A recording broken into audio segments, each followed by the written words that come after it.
Hello. Welcome to the Homemade Family Podcast. As you can see, we have some special guests, Jon and Amy Claussen. Say hi. Hello. So this is a really special episode. This is the Homemade Family's 52nd episode. So one full year. Woohoo! Yes.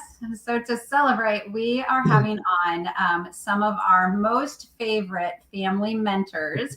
I said in a little advertisement that I think that if we had to choose one family who has influenced our family the most, it would probably be Jon and Amy Claussen, like in our parenting and giving us just hope that we could have a good and healthy family.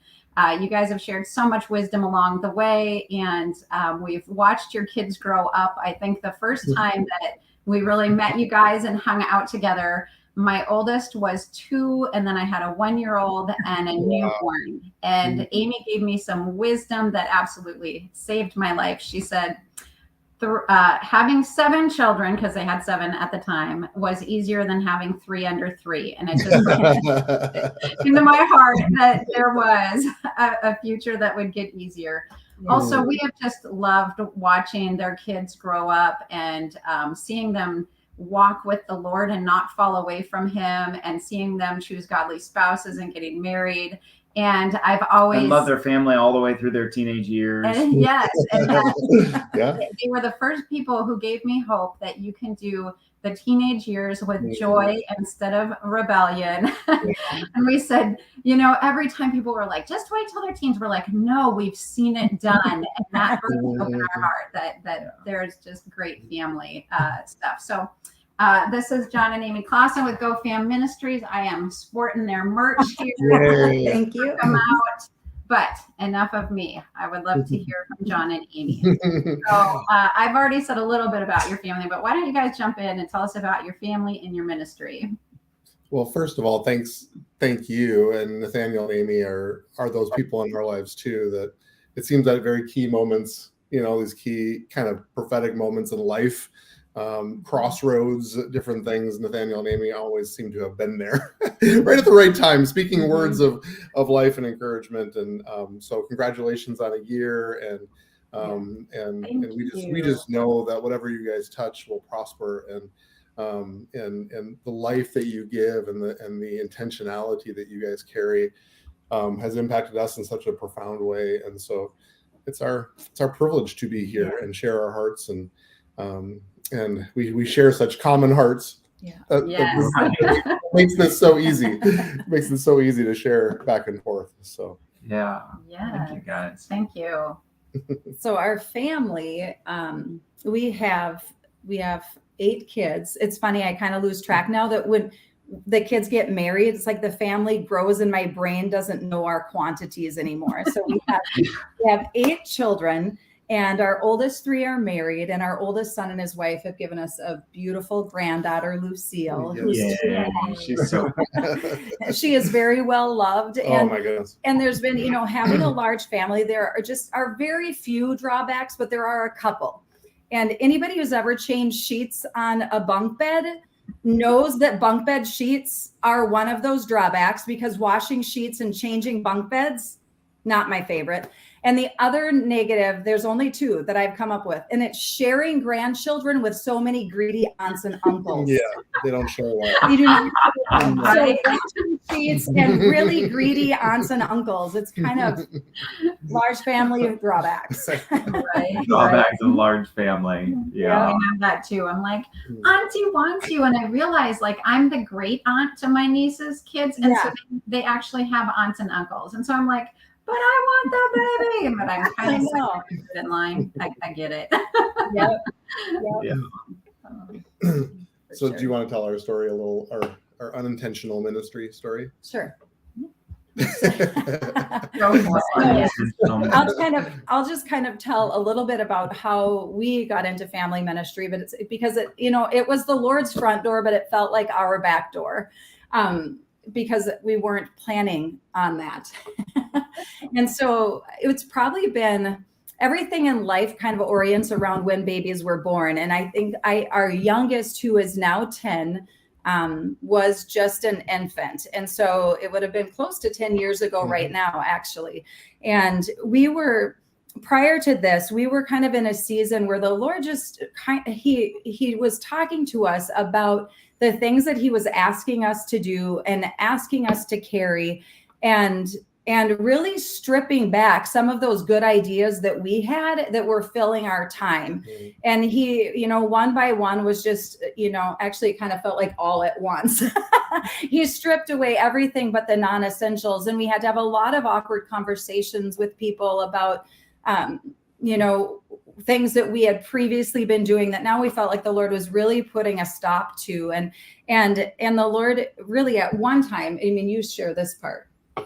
Well, there was, obviously a lot of, making an extremely long story short, there was just a lot of transitions that took place, and it really centered on a father's love. And I know this is centered to your guys' heart as well. And everywhere we teach, everything that we talk about, whether it's family, parenting, marriage, it all goes back to, in our opinion, relationship with a papa, with a daddy who loves us and gives us our identity, and every relationship kind of spins off of that. So I could talk for hours about that, and I know you guys can too. But it was that personal transformation of Amy and I, really kind of separately but alongside each other, was sort of happening in our family. And so there was just a transition that took place where we were doing a lot for the Lord, but wasn't necessarily listening to what he wanted us to do. And so there was one moment in my life that I was walking around our field. You guys know that we live in the middle of nowhere, and very beautiful middle of nowhere. Yeah. And there was a moment where was a real turning point in my life where I felt like if I did more, he would love me more, this performance mentality. And he slowly broke that off of both of us, and really was able to drill down on the fact that he loves us just because we're his kids. And it was really that simple. And so I remember where I was standing, and I said to the Lord, as long as I'm eating from your table, I'm satisfied. And I said, even as crazy as it sounds now, I said, even if that means just being a husband and a dad, because I felt like, ministry was so much bigger and more than that. And it can be, but Jon, let's jump in here just for 1 second. Yeah. At that time, okay, first of all, you're a doctor in a hospital. Yeah. And you guys were hosting a ministry once a month, like a church in your home. Yeah. And so it was like all these amazing things going on. And then that's what the Lord's kind of asking you to step away. And okay. Well, that's the crazy part. You were hosting a regional revival. Revival. Yeah. I mean, it was big. It wasn't ministry. A small thing. And it was good. And it was bearing fruit. And all of those things are important. And that's the part of identity, is there's a lot of good things to do, but he wants to walk us through a relationship with him. And I remember Jesus saying, they said, you'll come to me in that day and say, didn't I prophesy in your name, and didn't I cast out demons in your name? And he said, depart from me, I never knew you. And so you can do a lot for the kingdom and even bear fruit. But he really wants a relationship. I never knew you is an intimate. It's yada. It's an intimate term of intimacy, and that's where he took us. And so after I said that at the field, I did one of the scariest, most important things I've ever done. And I took out a blank sheet of paper, and I said, Father, because I'm a son now. Father, what do you want me to do? And I didn't write down my list. I just waited till he told me. And there were only about 3 or 4 things on that list, even though we were doing 20 things. But the first thing he told me was to go home and play board games with your kids. And so I was like, okay. And so that really is the beginning of our ministry, honestly, because we just went through this season. We call it the hunkering down season. We made a lot of awkward phone calls. We set a lot of things down and went into a season of playing Catan and Risk, and that's all we did, and it was glorious, and it was in that season that the Father began to download things to us about our family, and it was that. It's funny because we always felt like we should be ministering, but actually once we let it go, actually gave us our ministry. It's funny how that works. And so that's really the transition of the Claussen family, is that it was all about relationship, it was all about love of the Father, and it was all about just being family. And it really wasn't more complicated than that. He gave us, instruction and education and things that we would learn, but it was for us. And then one day, as Amy kind of mentioned, do you know when that was? Yeah.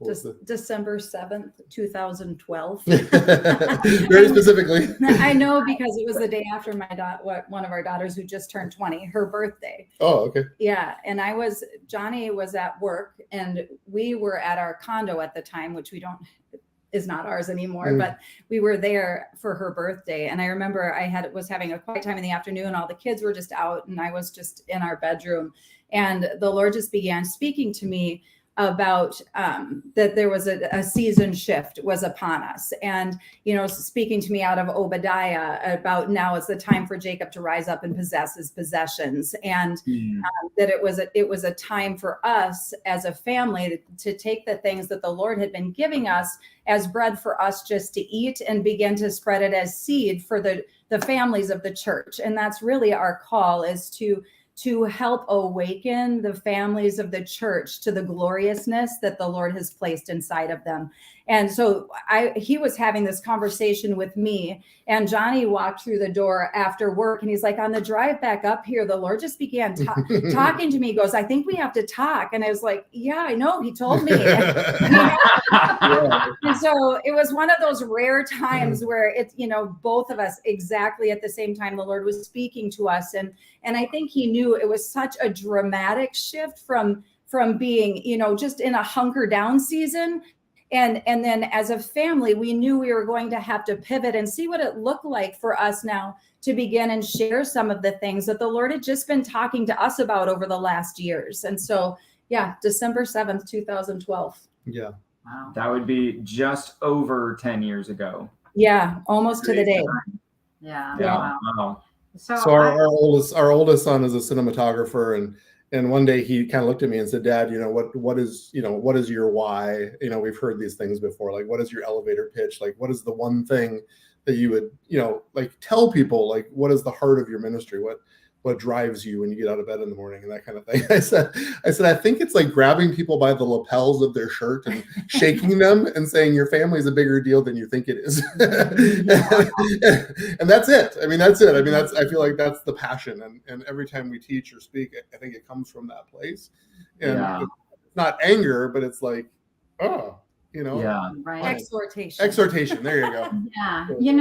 I want to jump on that. I just felt so much grace, Jon, when you were talking about, you guys were doing good things for the kingdom. You were hosting church services, you were hosting revival, you guys are doing the thing. And then the Lord is like, hey, I need you to lay that down and come away with me for a season and just love on your family. And I feel like that there are some people who need to hear this message a little bit. Let's just go a little deeper into this, especially with the, I think maybe Amy, you can talk to this too. I know you've been a stay-at-home mom forever, but before that you were a career woman too, and that transition sometimes from, I want to do the Lord's work, or I feel like I need to go out and change the world, but it's costing something at home. And the Lord's asking us to like stop going out there so much and to come home, because how do you change the world from home? Do you guys want to just talk a little bit maybe about some of that transition? Like what did you feel like when you were letting the ministry go? And then, what was the cost worth it? Anyway, I'll stop and just let you guys talk into that a little bit. Mm-hmm. Well, I'll let you go into some of the specifics that you've learned along the way.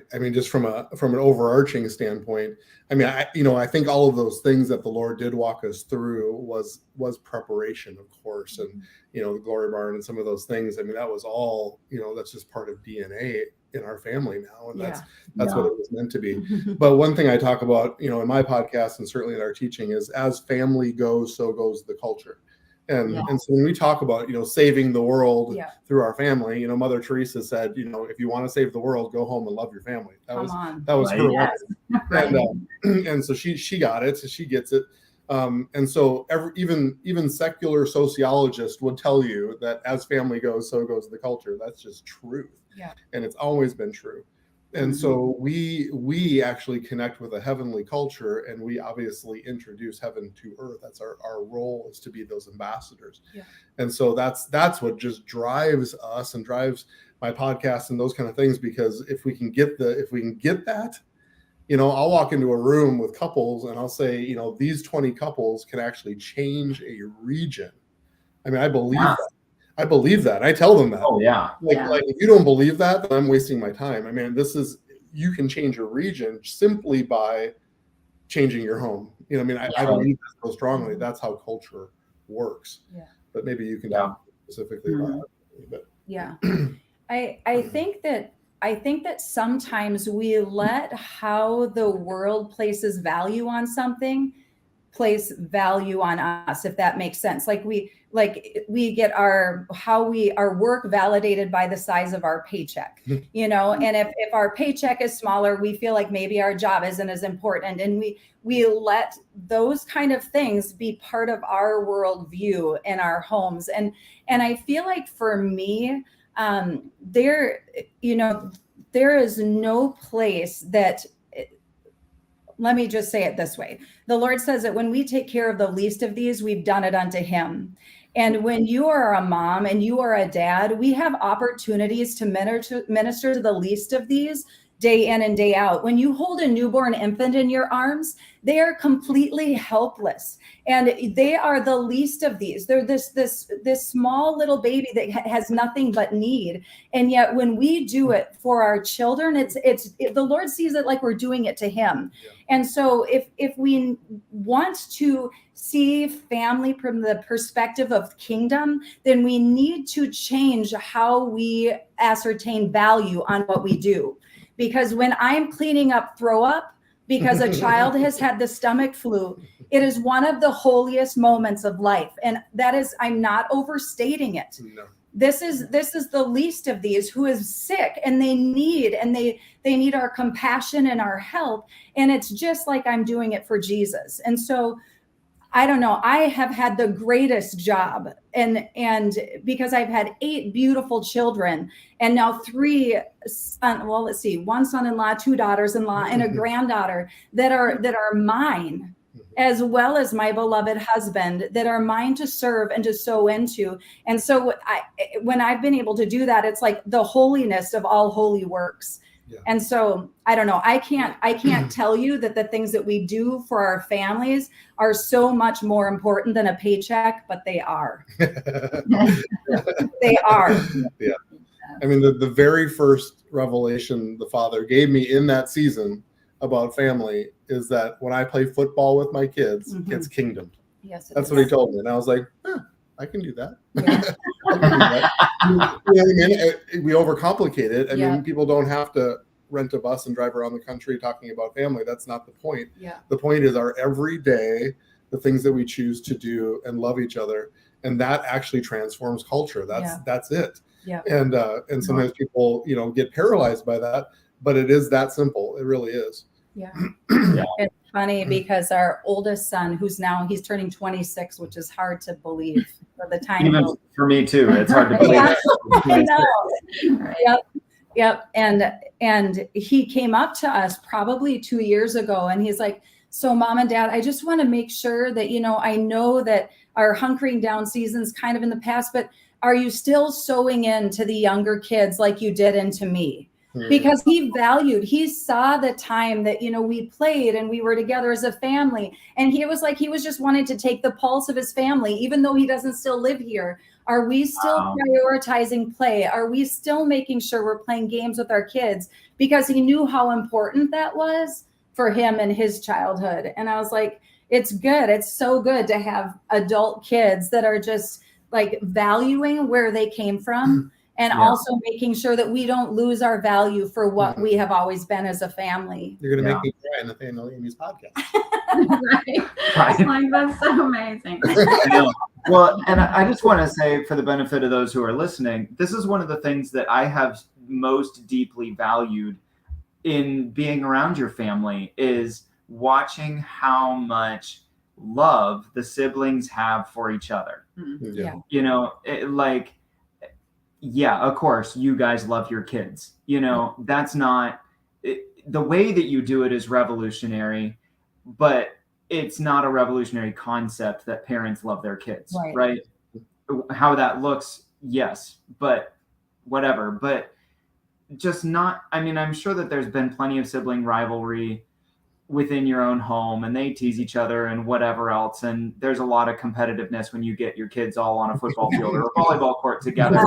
You know, there's competitiveness, but at the same time, it's kind of like our kids were watching a channel on YouTube, and it was like these 3 like bodybuilder type guys get taken out to go fish at deep sea fishing. And the challenge is like, who can catch the biggest fish? Right. And they're all like, I'm going to catch the biggest fish. But these things are so big, they'll just yank you right off the boat. Like, even these big, strong muscle guys, as soon as they're struggling, the competition's done. And they're like, I've got you, brother. You're not leaving the boat. Like, this thing's not pulling you into the sea. And it's just, I don't know, there's that healthy line where that's competition is fine, but there's not the rivalry. They just love each other, and they love spending time with each other, and they love watching out for each other, and they love taking care of each other, and I mean, the videos that you post when like somebody comes home from college and everybody's just like jumping up and down and laughing all at the same time, because it's so nice to see this long lost sibling returning, you know. I would love to hear how, like, maybe you guys can just share some tips of like how to get kids to love each other better. But before we do that, I want to go back just one more minute, Jon, and I want to hear specifically from you, because you are a working father, and you know, you work long, hard hours, and you come home, and then you choose to take care of your kids and engage with them. And I know for men, this can be maybe a little bit hard, maybe a little intimidating. And so could you speak to this, like, working father, and then the intentional choice, or how is it that you found the energy and the time then to come in and sow into your family and to lay some of the other things aside? Well, the energy is easier some days than others. I have to be honest. But I think the answer, Amy, is, you know, is culture. I just love that word. And I think that's, you know, one thing that my wife has done such a fantastic job is establishing that culture early. And so we're a family that does work hard and has value for that. I've purposed, whenever my kids say, "Oh, Dad, you have to go to work tonight," to say, you know, work is a privilege, and I don't bemoan it, and I look forward to it, and let them know that work is a part of life. And Amy's always said, you know, work first, play second, and that's always been the Claussen family culture. And so they appreciate that, and they know that. And so even when I come home, I still have things I need to get done and pay the bills and do all that kind of stuff. And I think just the culture knows that. When Dad is done with that, though, that's the time to be intentional, and we all enjoy each other, and we love each other, and we know that the play will come. And so I think it's still all about culture and establishing that.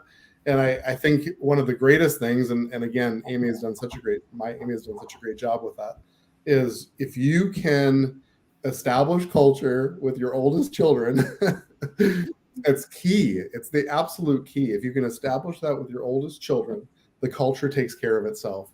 And we've seen that in the most beautiful way in our home, so that, you know, the day in and day out parenting actually does become less. Some days are better than others. We have human children in our house. Yes. but it's funny how the culture takes care of it. And so even as Jake talks about the culture that he grew up in, that's just what our younger kids have expected. There really was no other option. And we tell this story often. Our little Silas was probably, how old do you think at the time? Probably 5. Probably 5, and so we're all around the table, and we have boundaries in our house that you don't talk back to mom and dad. I mean, you're not disobedient or say things to them that isn't appropriate. And so we're at the table, and Silas, for whatever reason, at age 5, kind of lipped off at me. He said something, and the whole table kind of went like this and Amy and I just sat there, and the other kids looked at Silas, and Silas turned to me and said, "I'm sorry, Dad." And that was the end of it. I mean, it was the craziest thing. I mean, I didn't have to say a word. I didn't have to parent anything. It's just the culture took care of it. He knew what he said was countercultural to our home, and that's been the beauty of having 8 children and watching them just sort of become part of the Claussen family culture. And a lot of times it takes care of itself. Sometimes they still need parenting, but that's been the most fun. And as far as my work goes, that's part of life. And like I said, I try to tell the kids that that's something that we should be grateful for. I'm grateful for my job, and I think they respect that, and know that, and so that's just what they've been taught, Yeah. So there's just a great encouragement that you can have a job, work full time, and still raise a very healthy family. Yeah. I think that where the rubber meets the road is on those hours that you don't have stuff that needs to get done. And if you learn to refresh yourself as a family so that you're not needing to go do not that it's bad to sometimes go do something by yourself, but if your refreshment is an activity everybody can partake in, then when dad's finished working, then the cribbage board comes out instead of dad going off somewhere to be by himself, and I think that's one thing that you do really well. So when he is up and he's just ready, then he is engaging with the kids and escaping man cave culture. Yes, and not saying that it's never that you should never ever have a personal retreat. That's not what I'm saying. Right. When the typical culture is, hey, we play together and we refresh as a family together through play, I think that's been super beneficial. Well, and you've put boundaries around the kids in the way that they interact with each other and with us, and maybe you can share what those hard boundaries are. Because I think why that's important is that we actually like to be with each other. I mean, that's newsflash. Like we actually enjoy each other, and I'm telling you, that's a little countercultural in this world too. And Hollywood tells us that we're all supposed to hate each other and rip on each other, and the dundering dad, and the that's what the sitcoms show us. That's a normal family culture. Well, the truth of the matter is that we actually like each other, and we like to spend time with each other. But that comes with a little bit of work and process and boundaries. And so just as far as like disciplining our kids and things like that, like what were those hard boundaries that you had? I mean, our pretty much our boundaries have always been that if you do something that hurts another, whether it's physically or with your tongue, that gets disciplined, and it gets disciplined promptly the first time. There are not warnings. That's just the culture. And so even when they were little kids, if it was a 2-year-old hitting another child, that would have consequences. Or if they said something mean, that would have a consequence, just so that behavior was outside of the normal boundaries for how our family behaved. And then that goes for us too. The kids don't, we're not going to have an argument with one another in front of the kids. We're not going to speak unkindly about each other and ever, and just maintaining that. That's just, this is what it looks like to be a Claussen. And Claussens are nice and how we talk to each other and how we treat one another. And just that it's been simple. It's not complicated, and with 8 kids, I needed simple, uncomplicated boundaries. Oh, yeah. It's simple and uncomplicated, but it's not always convenient. Yeah. And that's the part of parenting that, I think people need to hear about too, is that, kids need that consistent boundary. They will continue to put their toe over the line to see if the boundary is real. Yeah. And we have to be willing to say, yep, still real. Yep, still real. Every time you put a toe over, it's still there, and that's not always convenient. It's not always easy, and when you're tired, and it's easier to just say, leave the room or yell at them or do something like that. But so it's simple in that respect, but it does require effort and work. But like I said, it requires, I think, a lot more effort and work with your first couple children. And then it does get easier from there as people realize that that's just something that we don't do in our family. So I don't want your listeners to think that we've done this perfectly. Of course, we haven't. And of course not. we speak to each other and all of those things. I mean, it's always a work in progress, but it's rare. I think we can testify to that. I think it's rare. And when it does happen, we all realize that there needs to be some healing there and different things that way. So do the anyway. I think that's it. This is just a little aside. I don't think this is the major that we're having in this conversation, but I think that's a helpful point to draw out for people, is that there's a difference between this being, these are the house rules and they are absolutes and there's no room to veer off course and we expect perfection. And like that's going to create a culture with a whole lot of anxiety and stress and brokenness in the long term. But if we're saying, hey, this is our value system and these are what are important to us because you're important to us and we're important to you. And so we're not going to compromise on that, even though we're not perfect. But actually the way that we handle our mistakes can still fit within that value system, because you're going to make mistakes. We're going to make mistakes. None of us are going to do this perfectly. Exactly. But even in how we navigate those mistakes, we're still going to show that value for each other. That's so good. And so even the way that we handle our mistakes can reinforce the importance we have in each other's lives, rather than it being like, oh, you screwed up. Now you're not good enough for us. Right. Go back to performance square one and earn your way back into this. Like it's two completely different cultures.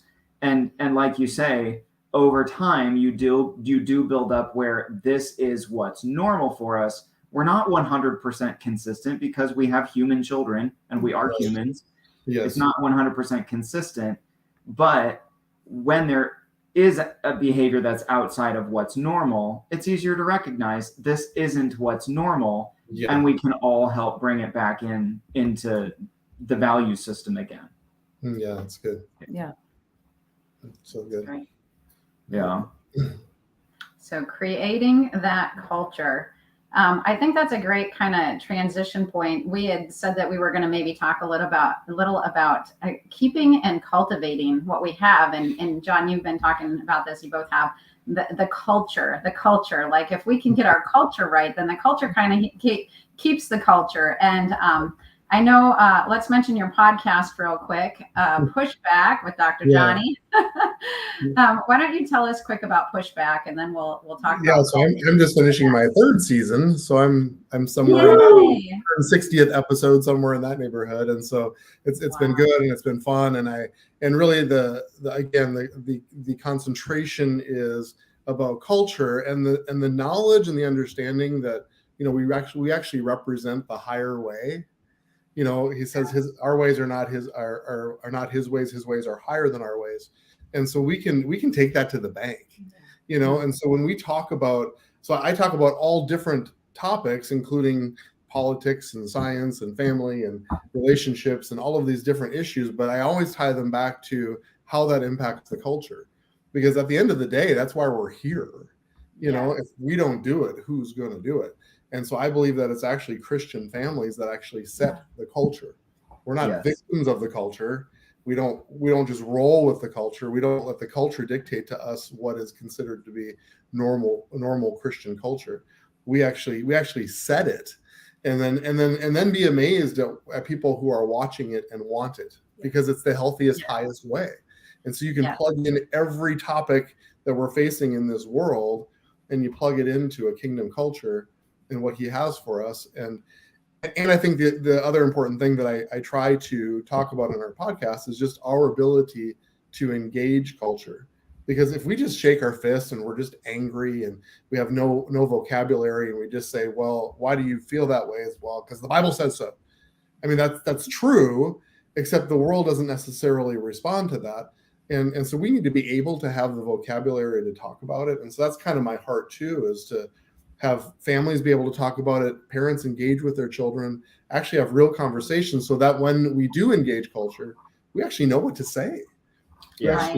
We actually know, we've been talking, about abortion. I won't go into that specifically, but it's just an example of the fact that we have the moral high ground. I mean, we know that the Father's heart there is real and it's true and it's good, but we need to know how to talk about it.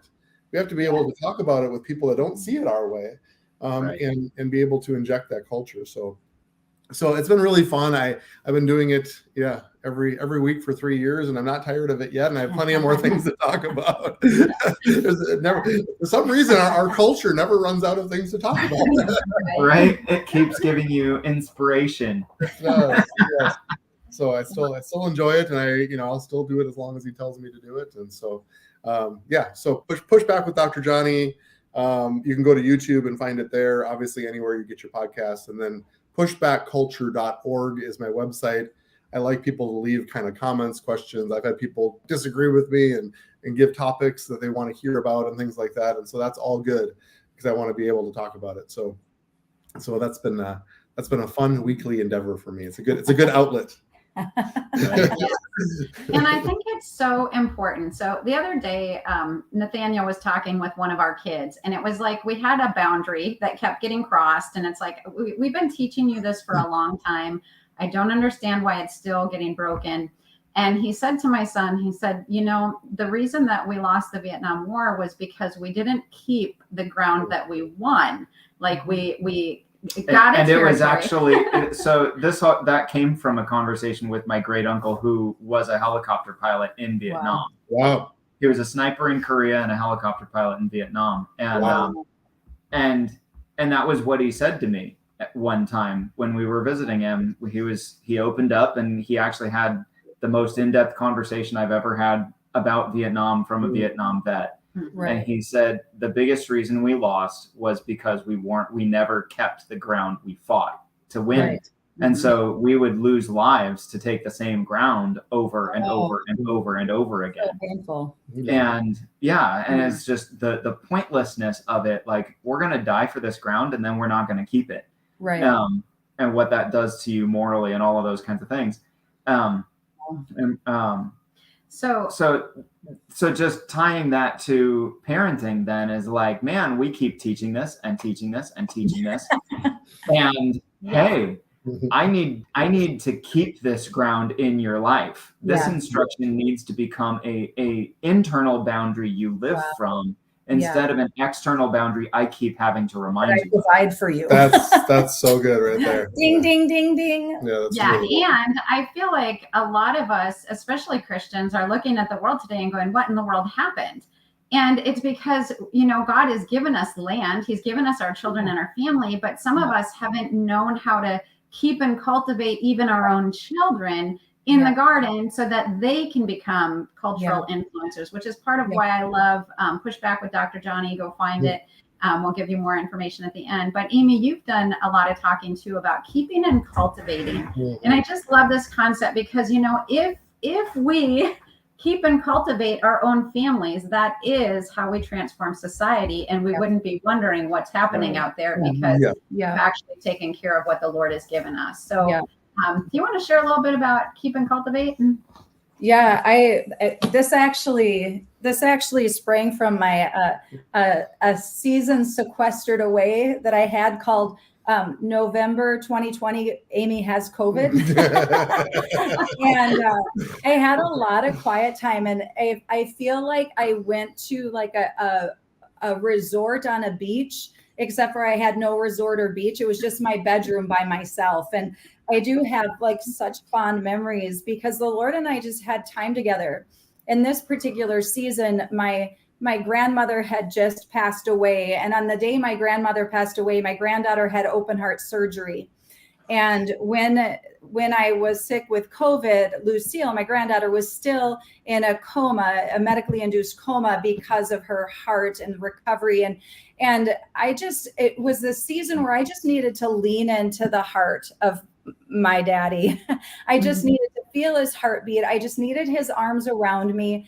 And as miserable of being sick with COVID was, it actually provided me with what I needed, what my spirit and soul needed in this season. And from it, I have pages and pages in my journal and just things that the Lord and I talked about. But one of them was he just really lit on fire for me, Genesis 2:15. And it says, then the Lord God took the man and put him in the Garden of Eden to tend and keep it. And tend and keep just were those action verbs, you know? And I'm a girl that I love. My husband's so big visionary and culturally minded, and I love that about him. But I'm like, where are the action steps? I'm a girl that likes to put my feet and my hands in the dirt and really do it, you know? And so I think that's why we're a good pair. Yeah, I think so. Us too. Same. With you, John. Sounds familiar, does it? It does. And so I love to take words and look at them, what they look like in Hebrew, what they look like in Webster's, the old Webster's, the new Webster's, because that's different, you know, and just really pull them apart. But I was shocked when I found out that the word to keep and, you know, tending and keeping, that keep is actually the Hebrew word shamar.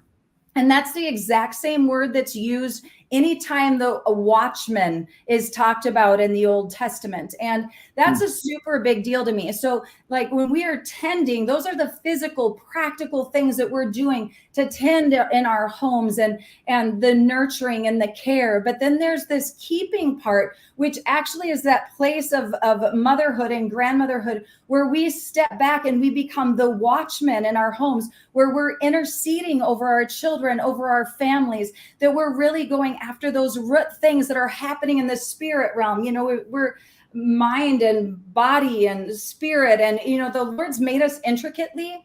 And as husbands and wives, as we are operating in our home and tending and keeping, there's the physical and the spiritual aspect of that. And I feel like the Lord's just been lighting that in fire inside of me and giving me some practical things to do strategically to help my children, things to pray and declare over my children and my grandchildren that will change the course of history for all time. And those are things that happen in just the quiet place of my home. And they're for all of us, that place of tending and keeping. Yeah, it's really good. I feel like there's something. I was just talking to Adonaiah earlier today, and I was like, you know, when God was giving me the messages that became my book, Become You, it'd be so many different times where I'd be anywhere from the shower to a time of prayer, you know, and all of a sudden God would drop something on me and my brain would melt. That's like that's how it often is when God talks to me about stuff. And it's been quite a while. I mean, Become You came out 6 years ago, and about 6.5 years ago, I guess. And anyway, I'm finally like starting to have some of those moments again. And it's all around this kind of stuff where, because I've always been a really big dreamer, where I'm like, I've always had change the world written on my heart. You know, it's always been that thing. And just like, you know, John, in the beginning of this conversation, you were talking about that the hunker down season, and God saying, you know, and you saying to God, if all I am is a husband and a father, that's enough. And it's kind of coming to that place where I'm realizing that actually is pretty much everything. But for whatever reason, we have had a mindset where it's like, oh, I have to go change the world. I have to go. And whether it's, you know, I mean, I was a missions major in college, you know, and so it's, you go change the world, you know, it's the Great Commission. And that, I mean, Jesus said it, it's real, you know, but there's so much of it where we have a mindset like, okay, we have to send our kids, you know, overseas to win the wars. And we have to, I don't know. I'm still working on the language for it. It's not succinct and clear and to the point yet, but if I ever am about anything. But I feel like there was so much going.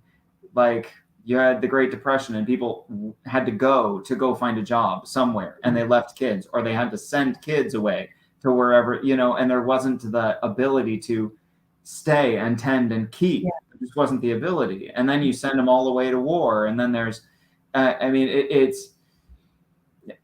all of this, I'm sending my kids, or I'm going away myself. And there's not the staying and putting roots down and tending and keeping.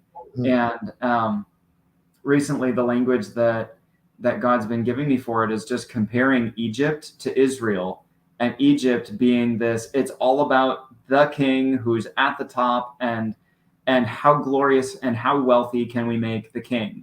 We got to build the monuments, and we got to build the pyramids, and we got to build the cities, and we got to all of these things, and we'll even enslave people to do it. Yeah. But when you go to how God established Israel, literally there was no king. They were all a royal priesthood. They were all royalty, and they were all priests. That was the calling. Yeah. And it was all, hey, this is the land that you're inheriting. Yeah. Keep the land. Yeah. Just keep the land. Yeah. And in fact, I'm going to set the laws up so that even if you somehow manage to lose the land, you're going to get it back within 50 years. Yeah. And so it was all about how deep can you go, not how high can you go. Yeah. And I feel like that's the culture shift that God's wanting to bring to his people, is this, how deep can you go, more than how broad or how high can you go.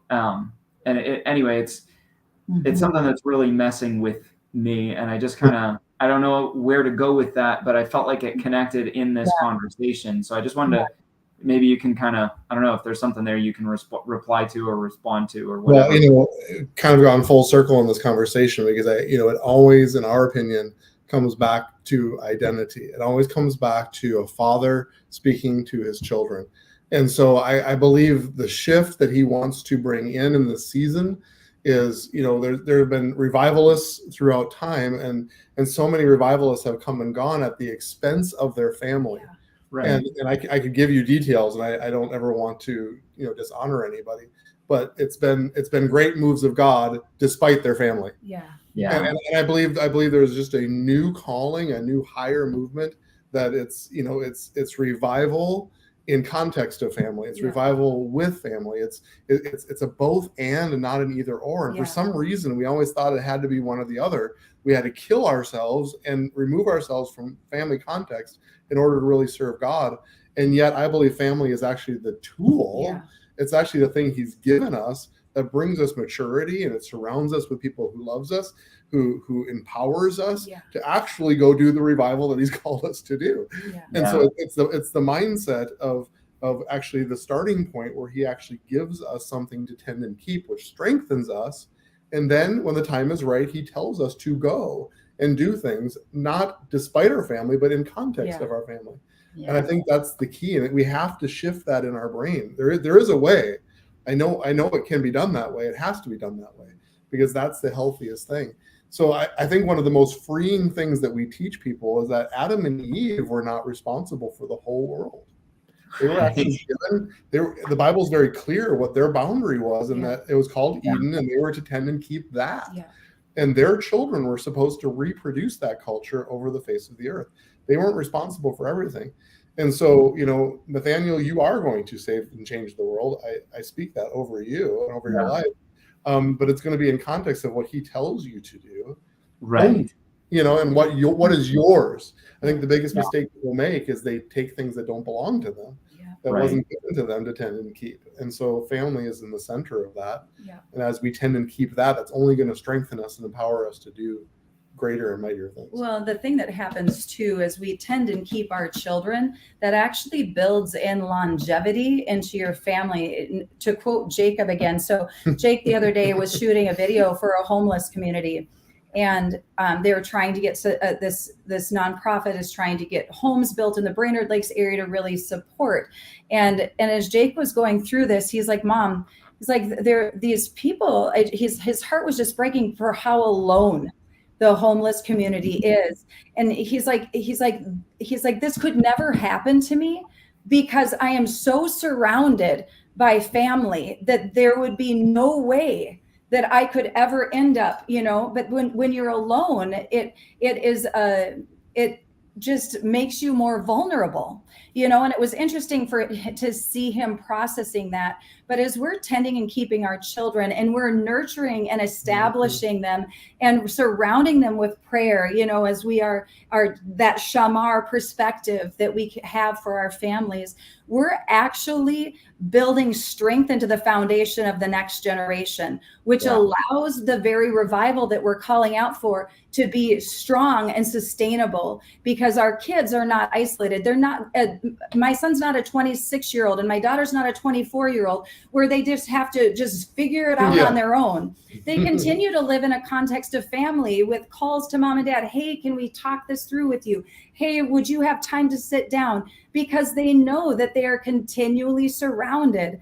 And that's the life that we've lived as well with our own parents, sewing and securing up. And so, that we're nurturing the very thing that we want to see propagated in our own lives. When we nurture it in our kids, it just makes it stronger. I mean, think about the little decisions that we make in our families each and every day that have generational consequences. I mean, this is what we have to, Amy and I have eaten from the tree of health with, you guys know both of our parents. And amazing couples. And the support and the foundation that's there. And we don't take that for granted, and we don't apologize for it either. This has given us a sense of surrounding and love and strength that maybe a few people have. And so we can run with that. But the same is true for our kids. We have to have a generational mindset. Revival, I believe, is generational. And it's always meant to be. And because it's cultural. I always go back to that word. Revival isn't something that just flares up here and there. God does not need to be revived. Hello. It's we that need to be revived, and we're the ones that are entering into his stream. And so we can do that as a healthy family, and it becomes part of culture. Can revival become part of normal family culture? Yes, every day. That's what I believe. Amen. Amen. That's so good. An hour just flies by. I know there's like thousands of things more that I want to talk about, but people you guys go out and go to GoFam.org. That's your website, right? GoFam.org for GoFam. And you can find out about marriage conferences. These guys do 4 marriage conferences a year? At Wilderness Fellowship. Absolutely amazing. Get signed up on their email list. And then they also do a parenting conference, Value the Voice Parenting Conference. I know you guys are working on some e-courses. You just want to stay on their radar. Go sign up for their email list so that you can continue to hear about the amazing things these guys are doing. We took our kids to the Value the Voice Parenting Conference, and their daughter even got up and taught the kids. So it was, even generational there. It was so powerful. Our kids just walked away with really good things. And then, Johnny, one more time, the website for your podcast, Pushback. It's pushbackculture.org. Okay, Pushback Culture. Pushbackculture.org. Again, go on there, sign up for the email, because then it comes to your inbox every Wednesday. We love getting that. And it's super helpful because it's very equipping. And let me tell you, Jon is he's a very, very smart man. You have a doctorate. You're very smart in science and biblical culture and making everything come together and fit together. And so it's just super, super helpful. Thank you guys for being on today. We love you guys. We love you too. And I just love everything that you're doing. And we want to just help get your voice out there even more, because your family has radically impacted our family. And I would just love to see more families impacted by you guys. If we can help get that out there, it would be great. Love you. We love you. We love you guys too. Thank you again. We will see you later. Yeah. Bye.